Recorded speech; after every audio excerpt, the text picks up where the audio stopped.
our school was built where snakes, voles, mice, and scorpions used to live. Now, they didn't get the memo that this is a school now and that they aren't welcome. I think it's great that you love wild animals, but if they're not a pet and you see them in the wild, you should leave them alone and tell an adult. We had a teacher bit by a rattlesnake last year. Now, you might be saying, how does a teacher get bit that knows where the snake was? Well, let me tell you. We had a kindergartner squat down right in front of a coiled snake. The only thing she could think of to do was to pick the snake up and throw it.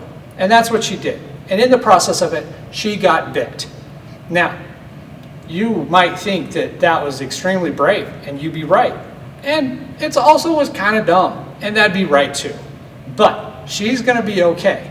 The important thing to remember is that in the whole process, from the paramedics coming to help her to the doctor, none of them, not a single one, had ever treated a snake bite before. Which means she was kind of being treated by amateurs. Have you all treated a snake bite? No, you are just as skilled at treating a snake bite as her doctors. So she was bitten by a snake, and she's making a good recovery.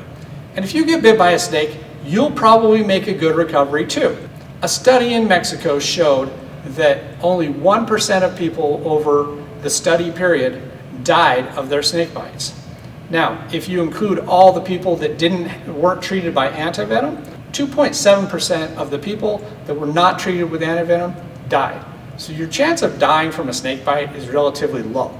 But you don't want the problems of potential heart damage, kidney damage, lung damage, and tissue damage that comes from a snake bite. So just leave them alone. If you see a rattlesnake, don't poke it, don't touch it, don't step on it, don't poke it with the stick.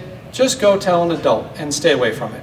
I think scorpions are cool looking, but you definitely don't want to get pinched by their pincers, and you don't want to get stung. If you get stung, it feels a lot like a bee sting or a wasp sting. And if you've ever had one of those, you know it hurts. Mice are super cute, but if messed with, they can bite you. And if they bite you, they can have bacteria or viruses that can enter your bloodstream and need treatment. You can also get tetanus from a mouse. So leave them alone. If you see them where you can actually get to them and touch them, they're probably sick and something's wrong with them, and it's not for you to play with. So we want you to play and have fun. But remember, if it's in the wild, it's not for a child.